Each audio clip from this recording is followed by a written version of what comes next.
Good morning, everyone. I hope you're having a grand time there at the European Summer University 2022. My name is Dorothy Guerrero. My apologies that I was not able to join you in Germany. Unfortunately, I was not able to get my visa on time to enable me to travel to Germany. So I'm doing this recording so that I could still join you even in this meeting. So I will talk about the challenges or about just transition in both Asia and Europe, but actually more globally as well. We all know that with the energy and food crisis happening against the backdrop of the COVID-19 pandemic, some governments are using the excuse that climate concerns are becoming less of a priority. However, on top of geopolitical crisis, the climate emergency will bring even greater disruptions, including floods, mega droughts, possibly even a simultaneous crop failure in key grain-producing regions worldwide. In the past 3 weeks, here in Europe, people are experiencing record-breaking heat waves. Many have never remembered it in their generation, and unfortunately, this may be the new normal if we don't do something drastic to stop climate change. There are indeed a lot of struggles we are facing ahead, not just here in Europe and also in the Asia Pacific region, but also globally. But first, let's see the recent and important developments in the global push for climate justice and just transition to understand better where we are at and what do we need to do urgently to move forward. First and foremost, and more importantly, climate change is now acknowledged as a global problem requiring global solutions based on justice and solidarity. After battling climate change denialism funded by big corporate money for decades, many are now seeing climate change as the biggest challenge of our time and demanding governments to address the climate emergency. And that is a very good development. Second, leaving fossil fuels on the ground and stopping the exploration, development of new plants, and extraction of fossil fuels gain more legitimacy as the most viable response to climate change. There is a political consensus among activists, movements, scientists, key people in policy that fossil fuels are the main cause of climate change, and that a shift to renewable energy is a key part of the solution. There is a need to build up the renewable energy sector throughout the world and fast track it in the north. It doesn't mean it's not necessary to fast track it in the south, but considering that the north is more responsible for climate change, the north must need to fast track its shift to renewable energy. Third, the uncontrolled rise of global costs of energy and other key commodities due to speculation and the current war in Europe caused by Russia's invasion of Ukraine is also encouraging a consensus about the need for public ownership, management, and control of these sectors in the short and medium term. And that discussion needs to be brought in. So these are the unities so far. On the other hand, what we also need to understand is that embarking on energy and food revolutions will also be and need to be disruptive. The energy system is the foundation of industrialized economies, and it needs to be overhauled for phase out of fossil fuels within a few decades to happen. It could not happen overnight. So that's a reality. Huge industries like coal and oil will have to shrink first before they then disappear. So we now need to think what can we do and what must be done in that interim period of shrinking before disappearing. So agriculture, transportation, manufacturing, aviation, and other sectors will need to change radically to become more sustainable and resilient. That radical change or those changes will not happen without conflict. So I will now go to what are the conflicts that remain unacknowledged and must be acknowledged before we can move forward. First, we need to be clear that these conflicts have two fundamental dimensions. First, it is interstate conflicts, wherein rich countries that continue to dominate economically are also continuing to prevent the sustainable development of poor countries. Some may not want to use development, so we can say the increase of the standard of living in developing countries. Secondly, interclass conflicts. In these conflicts, the interests and aspirations of the poor majority, the marginalized women's voices, etc., are not in the top priority. So we have to make sure that those voices are heard and on the table as well, and not just on the streets. Both are essentially about who will reap the benefits of the transition's adjustments and who will pay the costs of the adjustments. The conflict on who will benefit and be sacrificed in the process of transition reflects the ecologically unequal exchange between core and periphery. At the moment, mega projects in Asia shows that producing energy, what it is for and for whom, is totally skewed in favor of the capital cities or richer countries in the region and to Europe, or to run manufacturing firms that produces goods that are for export to the north, instead of being used for life for those from those communities that provide those energies or those resources. So imagining a post-capitalist, eco-socialist future hand in hand with realizing a democratic society, socially just alternatives will not go beyond dreams without understanding and addressing these conflicts. Next, when we talk about the pace of the transition process, its scope, depth, and the degree to which the transition process is an orderly or disruptive one, a planned or a market-led one, a peaceful or violent process will be determined by these conflicts. Their outcome will also be determined by the balance of forces in society on both national as well as global levels. So that is also very, very important to understand. It is also an advantage if we also take into consideration the mineral energy commodity perspective. So what is frightfully different from previous global crises and the current one that we are going through is that we are also seeing the end of multilateralism and the fact that the deglobalization process is increasingly captured by conservative forces. National agenda shaped by the dominant or national level politics or interests that are shaping climate solutions or blockage to it are based on unequal competition between nation states rather than cooperation between states. Sadly, that is a reality. On the demand to leave fossil fuels on the ground, is it clear which countries will do this and which should do it first? How they will do this and for what purpose? And which countries will get to keep using fossil fuels and for what purposes? So that is also an elephant in the room. Energy is now considered a national security issue, opening new conflicts, and it is clear and that each fossil fuel producing country will assert its rights to continue using fossil fuels.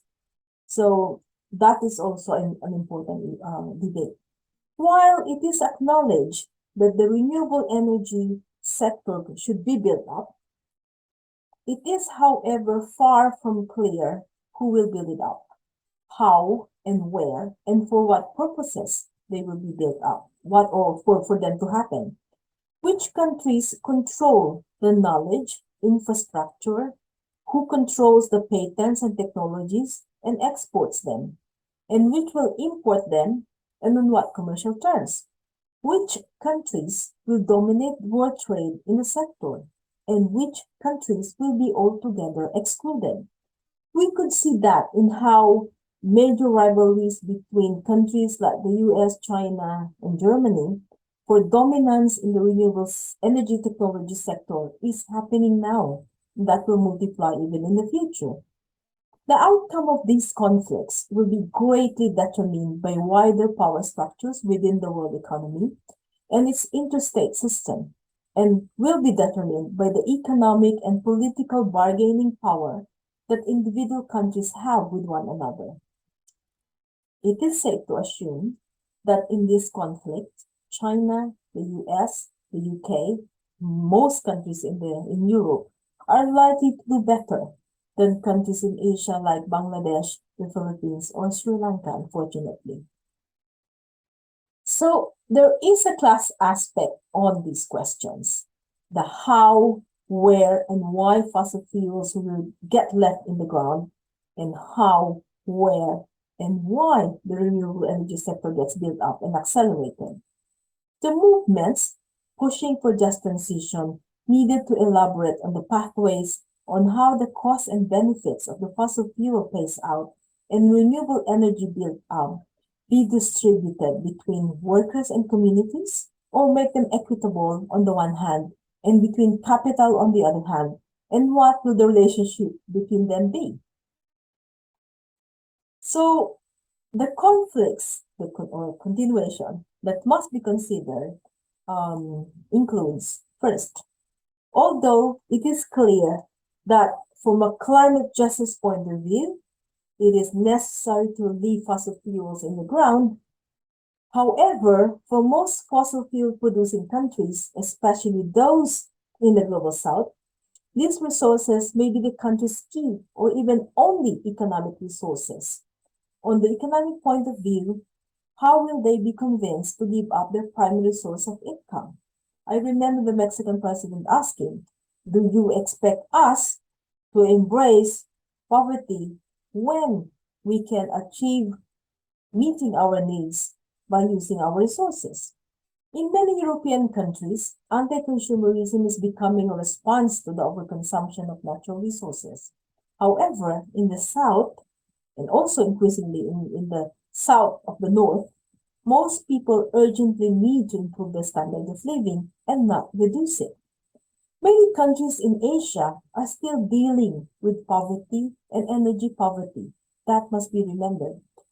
Also, unemployment and inequality, which are long-term and structural crises related to deindustrialization or lack of industrialization in the first place.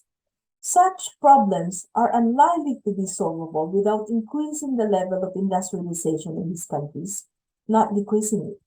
This will, in all likelihood, require higher levels of energy production and consumption, and not reduce energy consumption. So if our response is increased renewable energy use for those increased energy consumption, then we go to the next dilemma. In many parts of the world, the dominant progressive or radical discourse on extractive industries seems to be in favor of shutting down these industries. Mineral resources are even seen as a curse in many of the countries, and rightfully so, because it seems that it is just producing or bringing misery, especially to the communities where they are being extracted. However, in key left countries that experience the change of government from conservative to somehow progressive ones, mainly in Venezuela, Bolivia, Brazil, and Ecuador. We can debate with Venezuela, of course. I'm referring here to the earlier years of the Chavismo or Chavez government. So radical and progressive left movements have been very split on this question. It is a dangerous division that needs to be overcoming. To some extent, in the early years of Chavismo, there seems to be a broad-based acceptance that left-wing agenda needs to be heavily reliant on petrol extraction. Of course, the mistake then was that the necessary preparation was not laid in place. Of course, if we want fossil fuels to eventually disappear, we need to see what are the pathways to that and how to best meet the people's needs while we are on that pathway. On the other hand, and we need to look at this as well and consider, many advocates of renewable energy are in favor of renewable energy development, regardless of whether or not it is all under private sector development. So this also raises the question whether fossil fuel producing country, if they are poor, remain poor, if the transition doesn't have appropriate compensation to enable them to industrialize. So are we missing out on the world systemic approach to production, consumption, and capital accumulation? Especially those that takes into account relations of production and not just technological solutions. We are missing on the contradiction that can be seen in the fact that Venezuela, in the early stage of Chavismo, had used its oil to fund social reforms and solidary regional integration, while in Mexico, wind energy has profited multinational companies to the detriment of indigenous, peasant, and fishing communities who face major land conflicts. I'm not saying that Venezuela example is ideal, but we just need to see how can countries with such resources and with national ownership of such resources can use it for the better good while we are talking, debating, and doing the approach or doing just transition. In Asia, Brunei, for example, it is the richest little country many have never heard nor visited. It has an economy which is totally dependent on the exploitation of its vast reserves of petroleum and natural gas. In fact, it comprised 70% of its income. Brunei's government provides free education, health services, subsidized housing, and no income or sales tax to citizens. So many Bruneians, or those who've been to Brunei, have seen that its welfare system is equivalent to that of the Nordic countries. It is, of course, it of course needs to diversify, but convincing its government and citizens to become poor by phasing out fossil fuel export now, without a good plan for just transition, would be very challenging, especially if we don't put into account compensation. So how will they be compensated for stopping fossil fuel extraction? That needs to be faced squarely. So how can we, and this is I'm already ending, how can we in the climate justice movement who are pushing against fossil fuels also develop or increase our solidarity with mineral producing countries, support the social movements that are working to increase the democracy in these countries? This is also to address the need to avoid making the workers and communities in these countries to weaken, both in political and economic terms, by paying the cost of adjustment so that other countries can continue as they have been. However, and this is crucial, this approach must not be understood, or these arguments must not be understood as denying the reality of climate change. On the contrary, and also the urgent need to act on it. Rather, it highlights the need for developing sophisticated and, above all, historically informed approaches that confront both climate change and imperialism simultaneously. This kind of discourse will be an important addition, especially in Europe, but also in Asia. On the part of NGOs, academics, trade unions, and policymakers to talk squarely about capitalism and imperialism. So I think that's what I have to say to share this morning. And I wish you enjoy the rest of the panel and the rest of SU 2022. Thank you very much for your attention. Bye-bye.